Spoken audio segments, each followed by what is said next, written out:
Hello दोस्तों। इस video में हम सी सी प्लस प्लस और जावा में क्या अंतर है वो देखेंगे।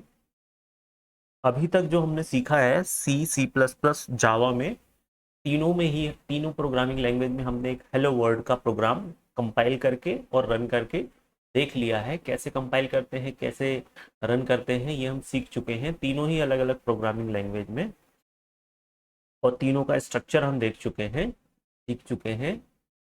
ठीक है, तो अब जितना हमने सीखा है उसी आधार पे हम इन तीनों को कंपेयर करेंगे। तो कंपेयर करने के लिए सबसे पहले हमारे पास तीनों प्रोग्राम होने चाहिए, है ना। एक बार फिर से हम तीनों प्रोग्राम को कंपाइल कैसे करते हैं और रन कैसे करते हैं ये देख लेते हैं, और फिर तीनों को कंपेयर करते हैं। तो चलिए स्टार्ट करते हैं। तो सबसे पहले स्टार्ट करते हैं सी से। तो हमने सी का प्रोग्राम कहाँ बनाया था? इस पीसी में, डी डी ड्राइव में, वर्क फोल्डर के अंदर, ये सी फोल्डर के अंदर ये हमारा प्रोग्राम है सी का, जो क्या मैसेज डिस्प्ले करता है आउटपुट स्क्रीन पे? हेलो सी। ठीक है, तो इसको हम कंपाइल करते हैं सबसे पहले और रन करके देखते हैं। तो कैसे कंपाइल करते हैं? हम कमांड प्रॉम्प्ट ओपन कर लेते हैं, तो थोड़ा छोटा कर लेते हैं। ठीक है, कमांड प्रॉम्प्ट हमारा जो एक्स डॉट सी प्रोग्राम है वो कहाँ पर है? डी ड्राइव में, वर्क फोल्डर के अंदर और सी ड्राइव में। ठीक है, सी फोल्डर के अंदर डी, हम डी में चले जाते हैं सबसे पहले, फिर C D, work, C D C. Then हम क्या करते हैं? जीसीसी कंपाइलर कॉल करते हैं और उसे क्या देते हैं? X dot C as a input. और हम चाहते हैं जो EXE फाइल जनरेट हो, जो हमारा आउटपुट हो, आउटपुट आए, उसका नाम एक्स होना चाहिए। तो ये एक्स डॉट ई एक्स नाम की फाइल जनरेट कर देगा। ये देखिए, ये जनरेट कर दिया। अब इसको एग्जीक्यूट करने का तरीका क्या है? एक्स लिख कर एंटर मार दी। ये इन्होंने, इसने क्या कर दिया है? हेलो सी प्रिंट कर दिया है। तो अब हम इस प्रोग्राम को कॉपी कर लेते हैं और यहाँ पे पेस्ट कर लेते हैं।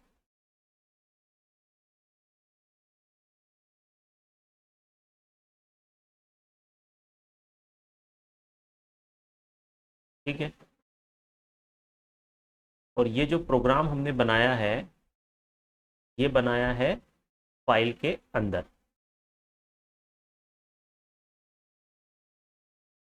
और उस फाइल का नाम क्या है? X dot C. X dot C है। अब हम क्या कर लेते हैं? सी प्रोग्राम देख लेते हैं। हमने सी प्रोग्राम कहाँ बनाया? सी प्लस प्लस प्रोग्राम देख लेते हैं। सी प्लस प्लस हमने सीपीपी फोल्डर के अंदर बना रखा है। ये हमारा सी प्लस प्लस का प्रोग्राम है, जो क्या डिस्प्ले करता है? Message hello C plus plus. इसको जल्दी से हम कंपाइल कर लेते हैं और रन करके देख लेते हैं। तो ये हमारा कहाँ है?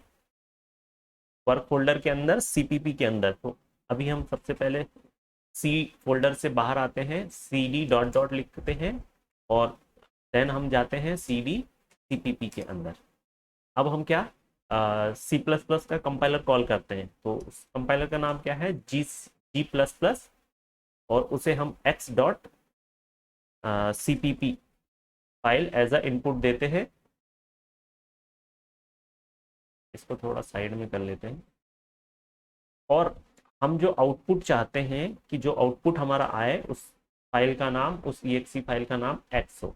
हम इंटर मारते हैं, ये क्या करेगा? X dot C P P X dot EXE file generate कर देगा, और हमें इसको एग्जीक्यूट करना है। तो एक्स लिख करके हम इंटर मार देते हैं, ये इसने डिस्प्ले कर दिया हेलो सी प्लस प्लस। तो अब हम क्या करते हैं? इस प्रोग्राम को कॉपी कर लेते हैं और अगेन हम यहाँ पर पेस्ट कर लेते हैं।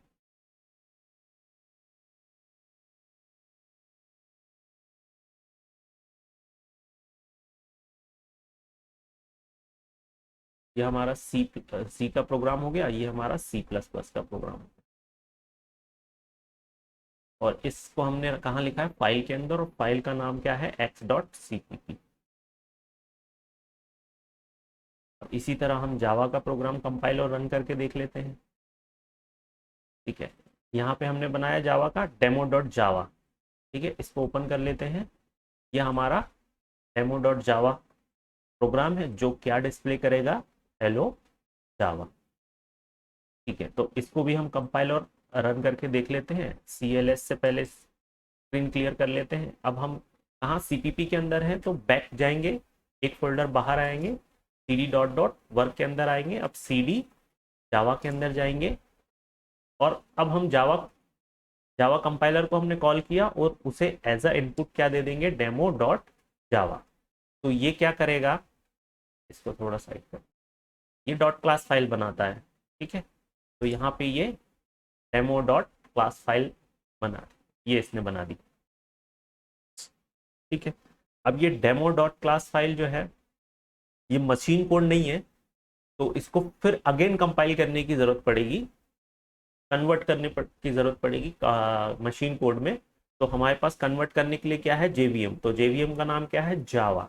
जावा हमने जेवीएम कॉल किया और उसे dot class file demo as a input दे दी, तो वो क्या करेगा, डॉट क्लास फाइल के अंदर जो कोड है उसको कंपाइल करेगा और मशीन कोड में कन्वर्ट करेगा और उसको एग्जीक्यूट कर देगा, और ये हमें डिस्प्ले कर देगा क्या, हेलो जावा। ये इसने हमने डिस्प्ले कर दिया। इन सब चीज़ों पे हम पहले डिटेल में बात कर चुके हैं, है ना, इसलिए यहाँ पे और ज़्यादा डिटेल में बात नहीं करेंगे। तो ये हमारा हेलो जावा हो गया। तो अब हम क्या करेंगे, ये जो जावा का कोड लिखा है इसको कॉपी करेंगे और अगेन यहाँ पे हम पेस्ट कर लेंगे,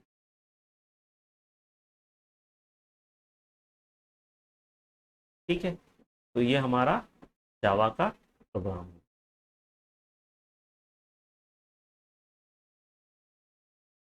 इसको भी हमने कहाँ बनाया है, एक फाइल के अंदर, और उस फाइल का नाम क्या रखा है हमने, डेमो डॉट जावा, ठीक है, डेमो डॉट जावा, ठीक है। तो अब सबसे पहले हम स्टार्ट करते हैं कंपैरिजन करना। तो अब हम कंपेयर करेंगे तीनों। अब सबसे पहले इसमें सीखने वाली बात क्या है, तीनों जो है सेम वर्क करते हैं। ये क्या करते हैं, ये भी क्या हेलो सी डिस्प्ले करता है, ये hello C plus plus display करता है, और ये हेलो जावा। मतलब तीनों प्रोग्राम का काम एक ही है ना, एक मैसेज डिस्प्ले करने का, तीनों प्रोग्राम। और तीनों प्रोग्राम का सिंटेक्स लेकिन अलग अलग है। मतलब कहने का मतलब ये है कि सी में यदि, अगर सी प्रोग्रामिंग लैंग्वेज में यदि हम एक मैसेज डिस्प्ले करना चाहते हैं तो हमें ये प्रोग्राम लिखने पड़ेंगे। सी प्लस प्लस में चाहते हैं तो ये इस तरह से लिखना पड़ेगा, और जावा में मैसेज डिस्प्ले करना चाहते हैं तो इस तरीके से आप कर सकते हैं। मतलब तीनों प्रोग्राम का काम एक ही है, लेकिन जो है तीनों प्रोग्रामिंग लैंग्वेज जो है अलग अलग है। इतनी बात आ गई समझ में। सबसे पहले हम देखते हैं इन तीनों चीजों में कॉमन क्या क्या चीज है। कॉमन चीज देखिए, जो इन तीनों चीजों में कॉमन है वही सारे प्रोग्रामिंग लैंग्वेज में कॉमन रहेगी। हमने शुरू में ही देखा था कि बहुत सारी प्रोग्रामिंग लैंग्वेज अवेलेबल है, सी सी प्लस प्लस जावा के अलावा भी, है ना। तो सब में जो इन दोनों तीनों चीजों में, तीनों प्रोग्रामिंग लैंग्वेज में कॉमन है, वो ही सारी प्रोग्रामिंग लैंग्वेज में कॉमन रहेगी। तो इसमें हम देख लेते हैं सबसे पहली चीज कॉमन क्या है, कि जब भी आप कोई प्रोग्राम लिखते हो तो आप क्या, एक फाइल बनाते हो। एक फाइल बनाया और उस फाइल का नाम रखते हो, और उस फाइल का जो एक्सटेंशन है वो उस प्रोग्रामिंग लैंग्वेज के अकॉर्डिंग आप लिखते हो। जैसे यहाँ पे आप देखिए सी के अंदर यदि आप प्रोग्राम लिखते हो तो उस सी फाइल का एक्सटेंशन क्या होगा, डॉट सी।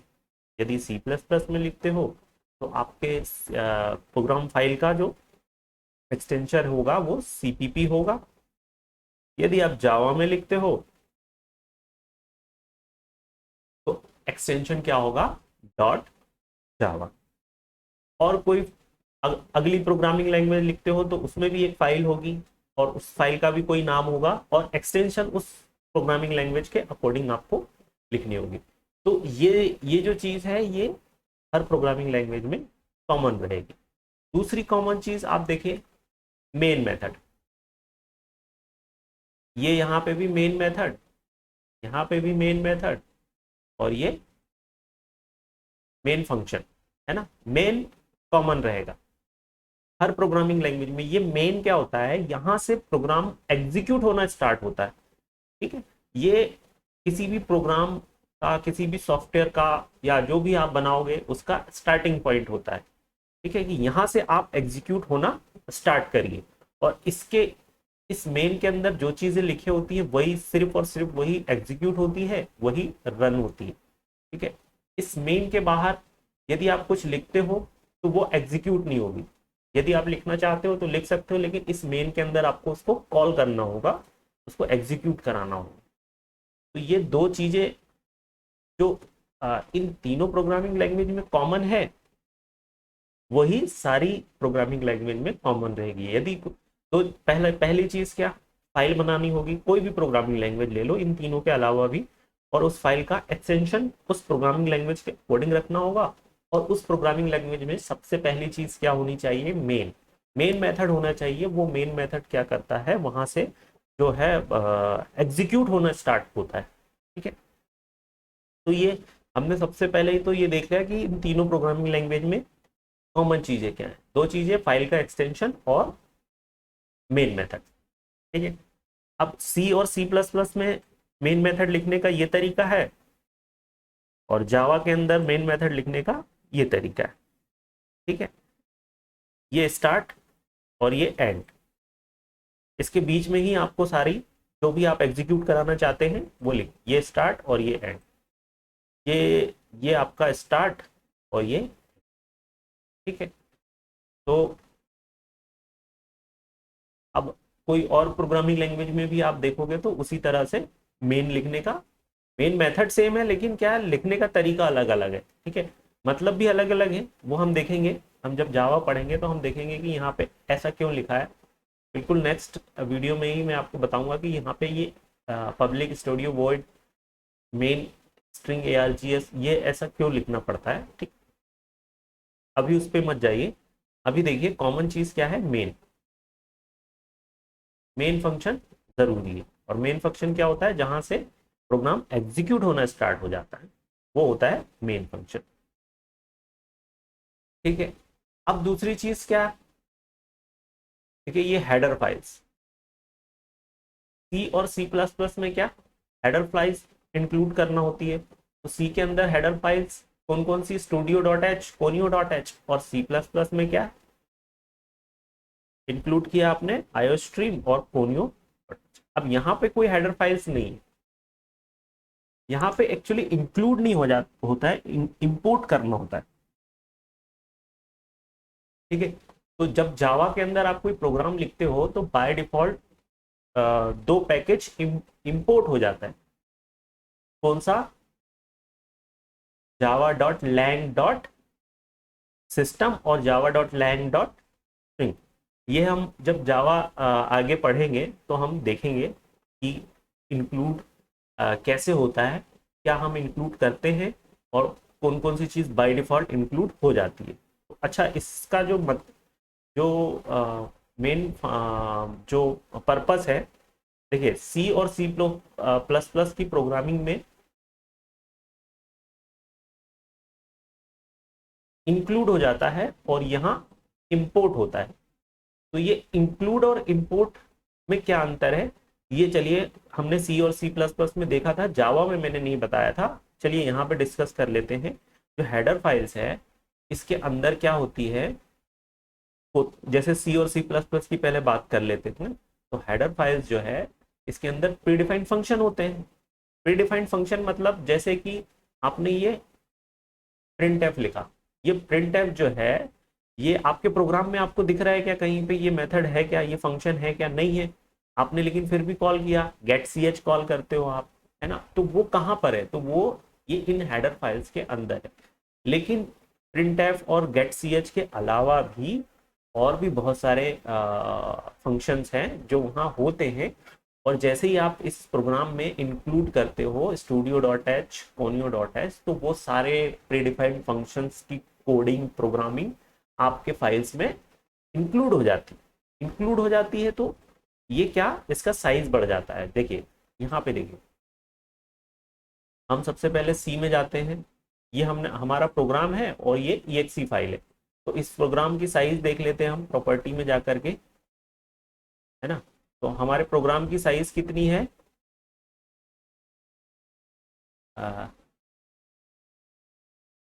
इस पे क्लिक करते हैं, प्रॉपर्टीज पे जाते हैं, ठीक है, ये रहा, कितनी है 103 बाइट की, ठीक है। लेकिन जब EXE बनी है 103 बाइट से कितनी हो गई है वो 2,65,648 बाइट। इसका मतलब क्या हुआ कि जब आप इंक्लूड करते हो तो वो प्रीडिफाइंड फंक्शंस के पूरे कोड आपके प्रोग्राम में कॉपी हो जाते हैं। कॉपी हो जाने से क्या होता है, आपका जो प्रोग्राम है, भले आपने यहाँ 1 2 3 4 5 लाइन की कोडिंग लिखी है और वो पूरे हेडर फाइल्स की प्रोग्रामिंग जो है वो इसमें कॉपी हो जाती है, तो इसकी साइज अननेसेसरी बढ़ जाती है।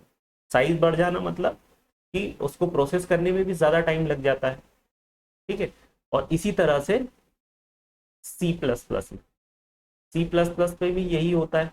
ये देखिए C++ की प्रोग्रामिंग है, इसकी साइज देखते हैं प्रॉपर्टीज में जाके, कितनी है 105 बाइट्स की है, और जो EXE जनरेट हुई है वो कितने बाइट की है, साइज देखिए आप 81,22,786 बाइट की।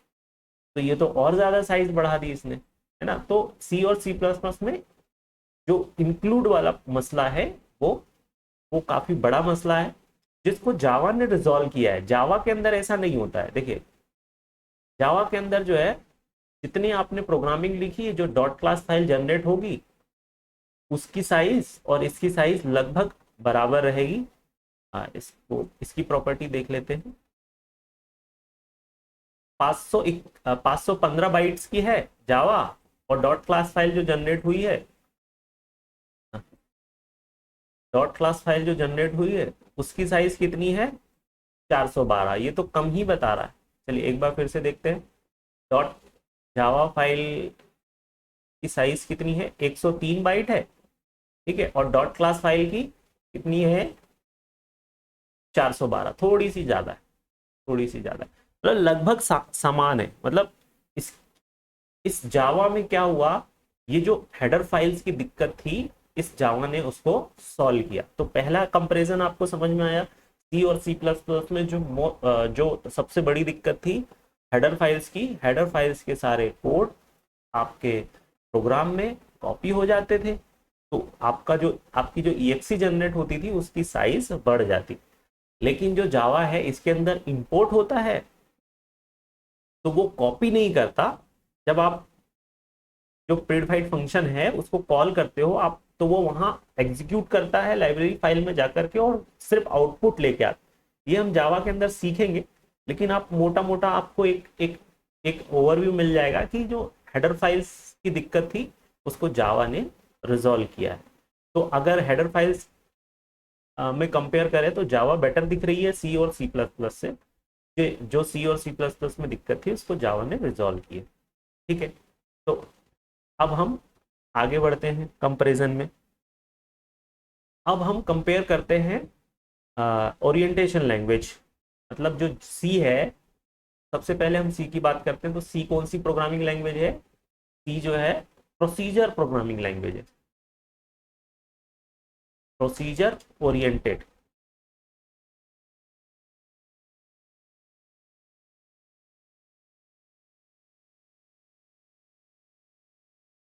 Procedure oriented. और हमारा जो C++ है ऑब्जेक्ट ओरिएंटेड,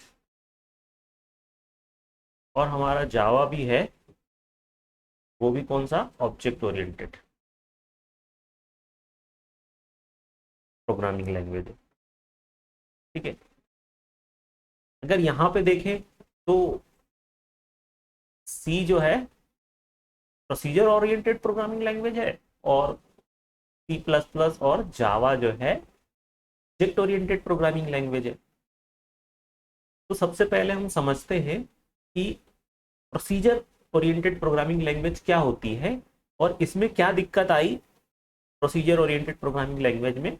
जो इसके बाद की जो लैंग्वेजेस है वो सारी लगभग सारी ऑब्जेक्ट ओरिएंटेड प्रोग्रामिंग लैंग्वेज रहती है, ठीक है। तो सबसे पहले हम बात करते हैं प्रोसीजर ओरिएंटेड प्रोग्रामिंग लैंग्वेज, और उसमें क्या दिक्कत। ये कोई छोटी दिक्कत नहीं, ये काफ़ी बड़ी दिक्कत है।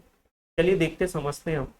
प्रोसीजर ओरिएंटेड प्रोग्रामिंग लैंग्वेज का मतलब ये होता है कि जब आपने ये x.c प्रोग्रामिंग फाइल लिखी तो आपको इसके अंदर ही जितनी भी प्रोग्रामिंग लैंग्वेज आप लिखोगे इसके अंदर ही, ये मेन फंक्शन के अंदर या मेन फंक्शन के बाहर, है ना। लेकिन आप इस x.c फाइल के बाहर कोई प्रोग्रामिंग नहीं लिख सकते हैं सी लैंग्वेज के अंदर या प्रोसीजर ओरिएंटेड लैंग्वेज के अंदर।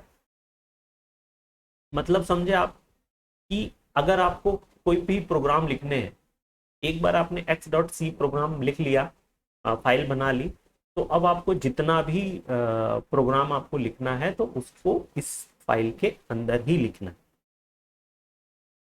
ठीक है।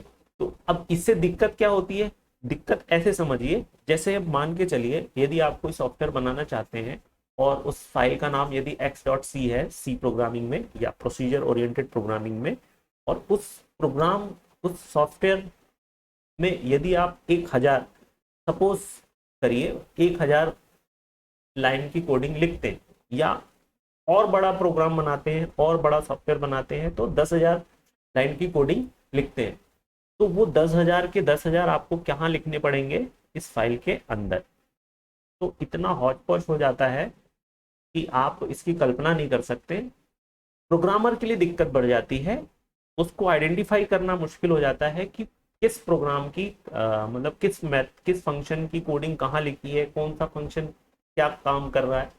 10,000 लाइन की कोडिंग यदि आप एक ही फाइल के अंदर लिख देते हो।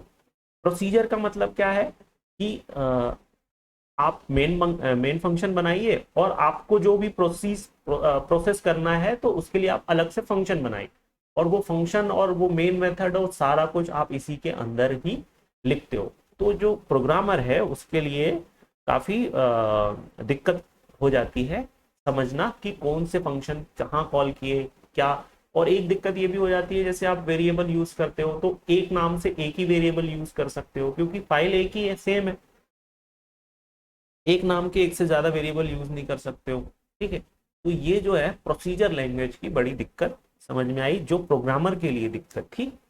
तो इस सी जो है सबसे पहले प्रोग्रामिंग लैंग्वेज आई, तो सी के बाद जितनी भी प्रोग्रामिंग लैंग्वेज आई उसने ऑलमोस्ट इस प्रोसीजर ओरिएंटेड प्रोग्रामिंग लैंग्वेज को फॉलो ना करके कौन सी ओरिएंटेड प्रोग्रामिंग लैंग्वेज यूज की, ऑब्जेक्ट ओरिएंटेड प्रोग्रामिंग लैंग्वेज।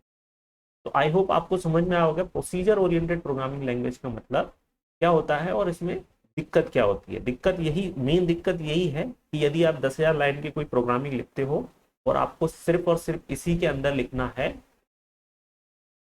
सिर्फ आप फंक्शन बना सकते हो, आप क्लास नहीं बना सकते, फंक्शन बना करके मेन मेथड के अंदर कॉल कर सकते, तो प्रोग्रामर के लिए बड़ी दिक्कत हो जाती है समझना कौन सा फंक्शन क्या काम करता है और कौन सा फंक्शन कहाँ लिखा हुआ है ना। और इस तरीके से प्रोग्रामर के लिए बड़ी समस्या हो जाती है यदि आप कोई बड़ा प्रोजेक्ट बना रहे हैं सी प्रोग्रामिंग के अंदर।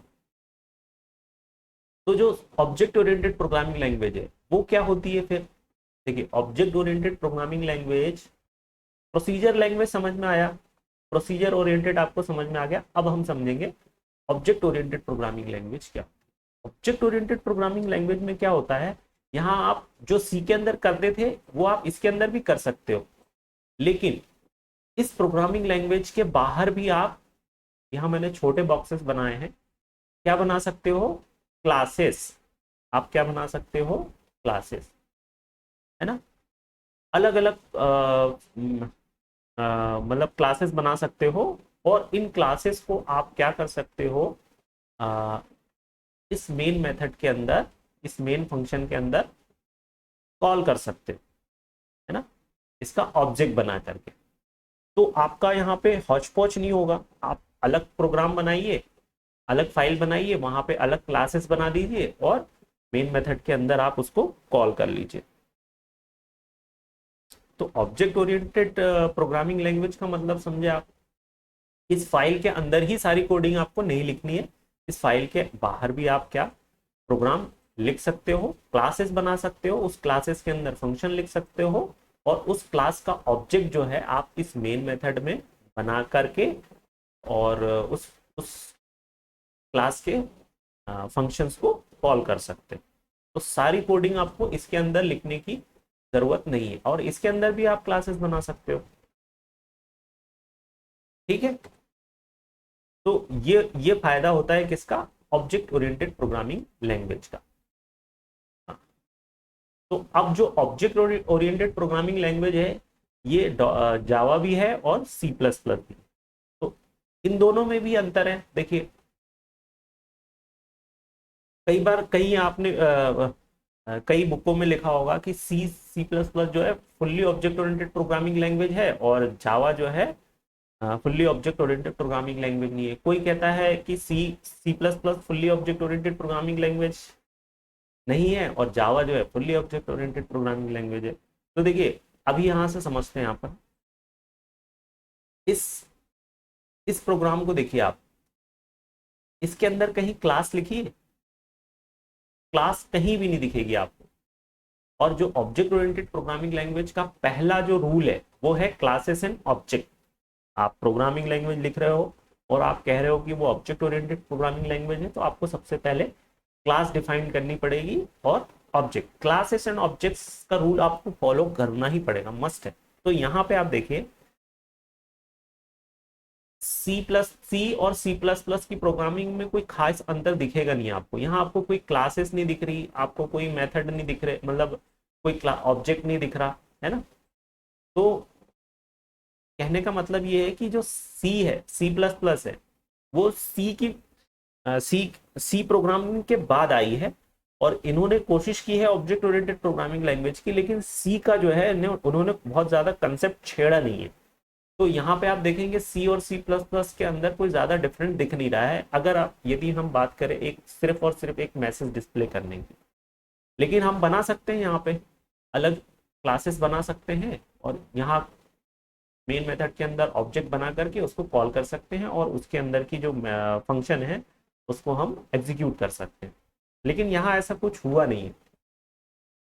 ठीक है, तो बिना क्लास के ये प्रोग्राम है, इसके अंदर कोई क्लास नहीं है, कोई ऑब्जेक्ट नहीं है, कुछ नहीं है।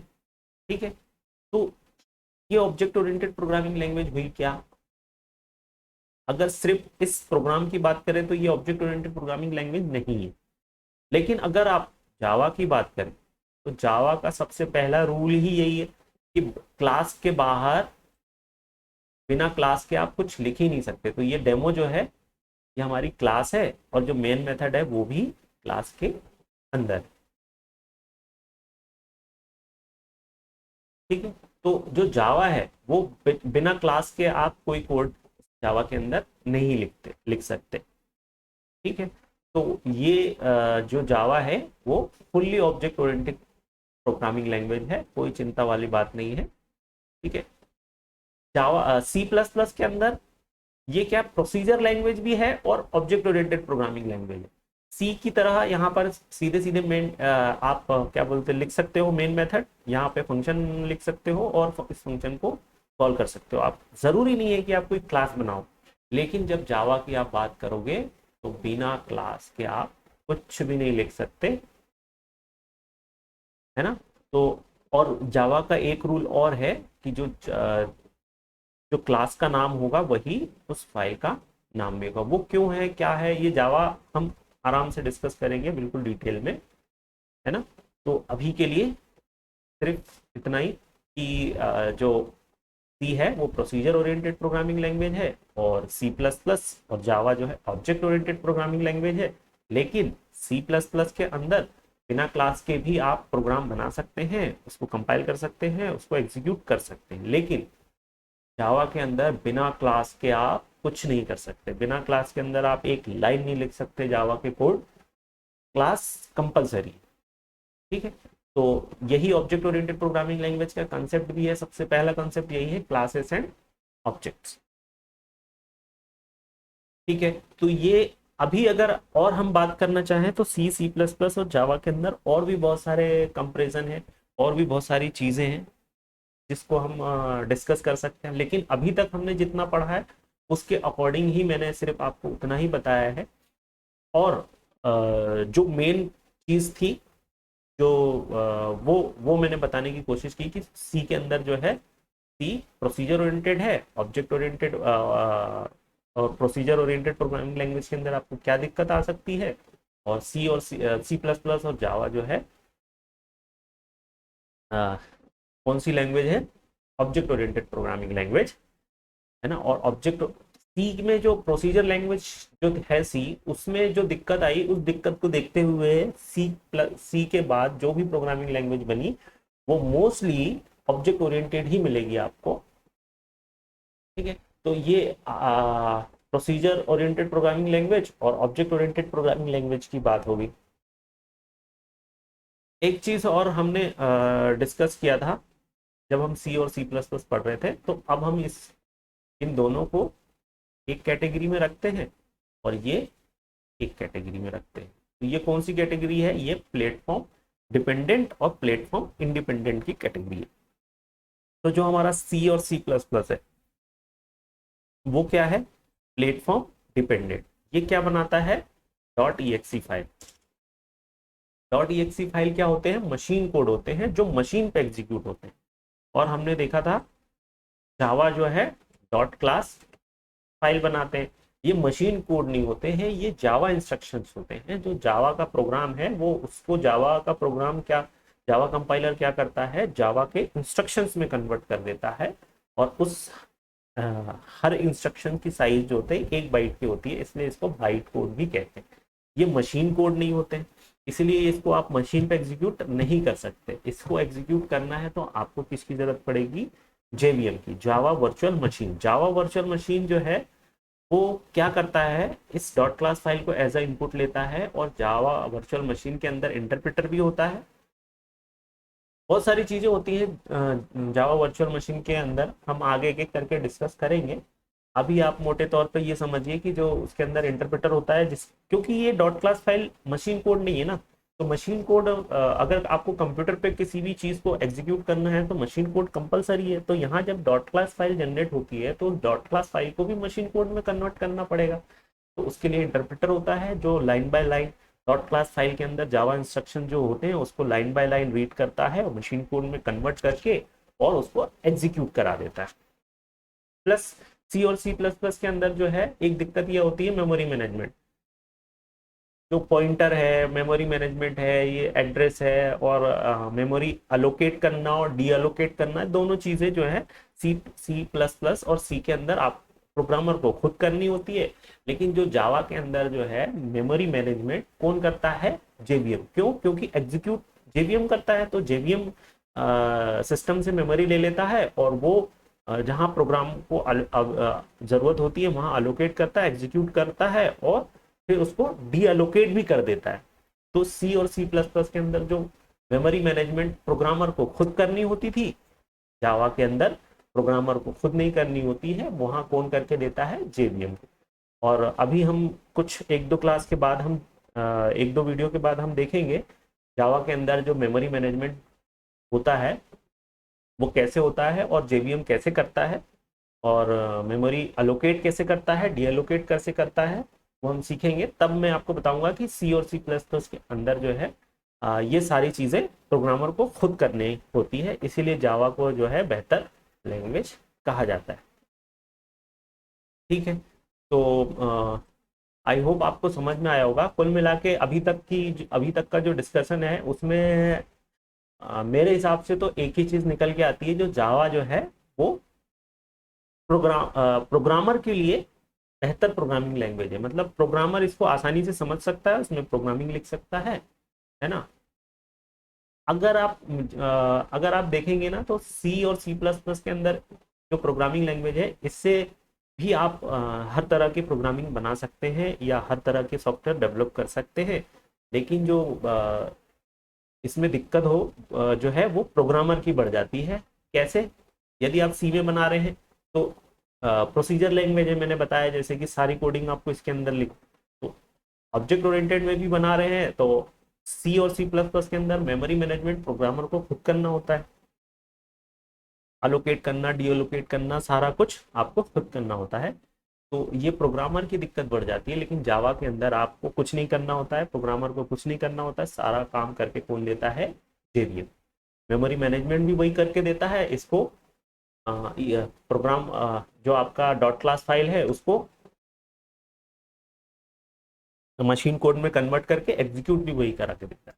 तो ये प्लेटफॉर्म इंडिपेंडेंट है और मेमोरी मैनेजमेंट भी प्रोग्रामर को नहीं करना होता है, और जो एक्सेप्शन वगैरह होते हैं वो सारा कुछ हैंडल जेवीएम कर लेता है। प्रोग्रामर की बहुत सारी हेडक ये कम कर देता है। तो जावा कुछ हद तक आप कह सकते हैं कि बेटर प्रोग्रामिंग लैंग्वेज है, और हम सीखने भी जावा ही वाले हैं। तो नेक्स्ट वीडियो से हम जावा सीखना स्टार्ट करते हैं। यहाँ अभी तक जो सीखा था उसमें कंपैरिजन सिर्फ इतना ही मैं बता रहा हूँ। आगे जब हम जावा पढ़ते जाएंगे और फिर जहाँ जहाँ लगेगा तो मैं आपको वहाँ सी और सी प्लस प्लस का कंपेरिजन भी, जो कंपेयर करके भी बताऊंगा। ठीक है, तो इस वीडियो में इतना ही। मिलते हैं नेक्स्ट वीडियो में। नेक्स्ट वीडियो से हम जावा, टोटल जावा पे बात करेंगे।